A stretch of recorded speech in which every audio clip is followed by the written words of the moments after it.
07 StarCitizens, X-Wings X speaking. This is the ship review of the RSI Medivac Apollo. After doing the live stream last night, I said, yes, let's do this more in detail, more focused. But still, this live stream was an amazing testing, and it was the first time the ship was out. So let's have a look at this beautiful ship. And it is, as promised, really nice, and I'm very happy that I want to ordered it back as it was still in concept. As for now, we have only the tier 3 modules, but this is PTU, so this is testing. So we want to bring a medbed so we can move the people up into the clinic. Interesting fact about this elevator: in the med area of your hangar, there will be a direct access up to the clinic at some point. The large rear door of the Apollo invites to put stuff in there, and it opens very swift, so this is a very nice thing to have. With that being said, we have 32 SU of cargo in this ship that can be brought right through this airlock. The airlock is quite tricky, so no RSI or any other bigger vehicle will fit into that ship, which is, yeah, but I understand it would be very OP if we had a large medical vehicle as well in this one.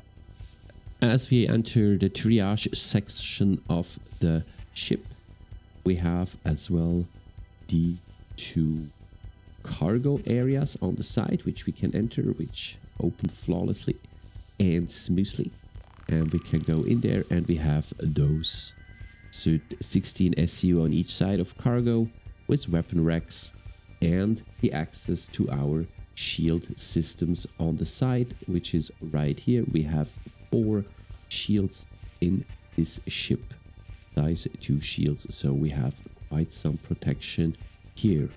Fuses are in there as well, so this is ready for engineering. So let's move that medbed into the cargo area and see where we're going with that. Well, my question was, what can we actually put into the ship? And we can put an ATLS in there. A squeeze fit in the rear here is possible to do. But what I actually want to point out is the way this airlock is created, and that's a very nice one. It's pretty smooth how it's done. As you see, you close it, and it's really possible the ATLS is not being punched around, so an ICT or something might be fitting as well. In PTU, I don't have one of those, so I can't show you, can't tell you. Like a couple of other things I can't show you as PTU, I just haven't grinded reputation and stuff as far, but this airlock design, really nice. Let's speak center section, the med bay areas. We have 2 sections where we can put in different kind of models. They say there are 6 models in the end, with tier 1, tier 2 and tier 3 beds. In PTU we only have tier 3 beds for now. Let's have a look in there. They again open seamlessly, and we have these 3 beds on the side. We have a lot of storage space for the patients that are in there. This is always a nice thing to have. And we have a section here where it's fully available for us to use in whichever way you want it, with tier 1, tier 2 or tier 3 bed. And there might be other kind of modules being added.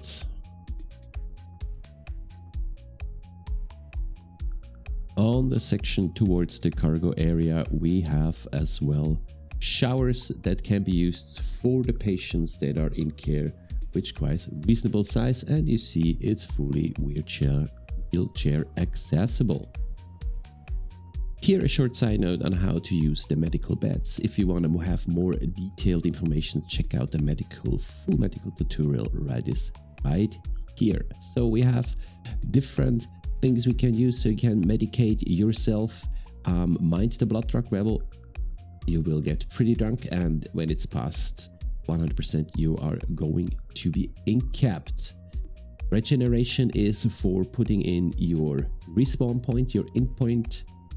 Each medbed has its own spawn point, so when you change, as I change from the other bed to this bed now, you see there is the difference. You can remove everybody from here, so this is really the minimal amount of things you need to know about those medbags. And as I said, all the rest you find in my large, very in-depth medical tutorial that is a bit older, but it's still all valid aside of the Pancea stuff that we need to put into the medbeds file. Yeah, those blue Pancea canisters you can buy in every clinic. They're 100k, and you can place them into those black compartments here. I tested it on the medical Terrapin in the past patch in PTU. That works. Right now, it's not to be implemented yet here for the Apollo, but that's where they will go. So meanwhile, if you already bought some, there is a fridge here where you can place them in to make sure to keep them nice and fresh until this feature is fully implemented into the game.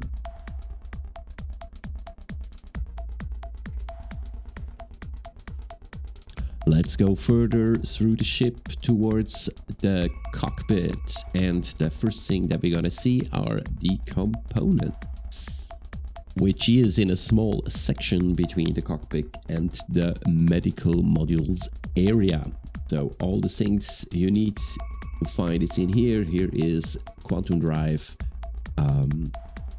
power plant, life support, and the coolers, all these kind of things. This ship is running on tier 2 models right now, as it is PTU. I don't have all the really good stuff here. Again, a question of how much time to grind in 2 different places. Just one step ahead, the cockpit. It resembles onto ASUS, so you see the RSI design is quite well pointed through it. Left hand side, we have a place to sit and eat. We have one bed, storage space for the cockpit, and the bed and storage space for the co-pilot. We have a shower, we have a cooking possibilities here, and in the center we have an elevator that will bring us out instantly from the ship. As we press the button, instantly a cover comes to keep the pressure out, so it's a pressure airlock door. You see the elevator goes down, and we can retrieve it quickly, and we can lock it as well, and it's super fast, what I really appreciate on elevators.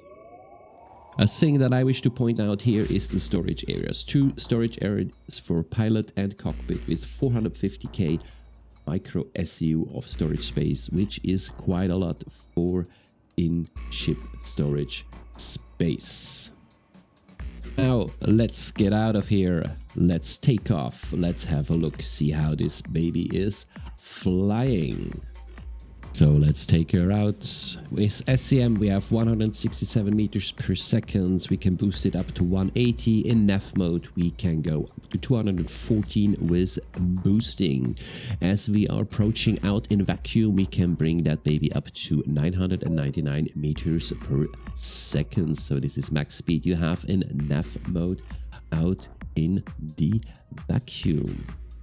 Okie dokie, testing ground Clio. Let's see how these lights are. They're good. We have a quite nice visible view in front of us with about a 90 degrees angle that we are having. Again, let's have a joy look at the landing gears and how they pop out. They look like little feet coming out here, and that's a really nice new design that we're having here. Plop. Big question we are having, how is this ship in combat? And it's PTU. I haven't grinded and leveled up my reputations on bounty and mercenary, so I can't really go for showing you. But let's go to Can't Speak. You know, Emmanuel Can't Speak, and see how the missiles impacting us with shields up. And of course we want to see as well how beautiful our flares are look like. So this is second missile hitting me. Still damage is quite under control. Let's check out the flares. You see how they back out there, Jeffs. Nice one to have them, but they don't shoot with infrared missiles. I assume these are cross sections or magnet that we're getting on. That's why the flares do not help a lot against them. Okay, the other thing I really like to do is just push around some mountains. First we go in SCM mode and see how she does, how much is the lingering, how much does the beautiful big ass fly past us and around us, and we see it's actually, for the size of ship, it's actually in a good space on how she does that. This is full pitch, full thrust up as we go around there together with boost. So here's an outside view so you get a sense of the movement on the side that we're having. So this is pretty cool. So this ship is definitely slower in turning, of course, due to its size and what it is, but it turns quite well, and it's a very nice flight as we know it from RSI. These are very nice ships to fly. Hey, let's do a bounty. It's a VLRT, so it's nothing big, but there's the one issue that actually came up with the ship, that the indicator for the shooting is not aiming. But you see how much damage it does on a 100i. Of course, it's a very small ship and it's a very large ship, so this is not really comparable, I know, but it's within PTU. It's the only thing I'm having. But you see, as soon as you hit it, the damage is quite low, because we have the Rhino plus the Mantis that hitting that ship, and this makes quite some damage. Of course, without a pip it's a lot more difficult, but with a bit of practice it's doable as well. Of course, it took me longer to do that. Yes, so here we're landing this beautiful ship somewhere on Microtep in between the rocks, and it is very nice that the Apollo Medivac is finally here. I'm very happy for this to finally happen, and we have a beautiful sunset which we can fly into, and I thank you for watching. Please share, like and subscribe. 07 stars.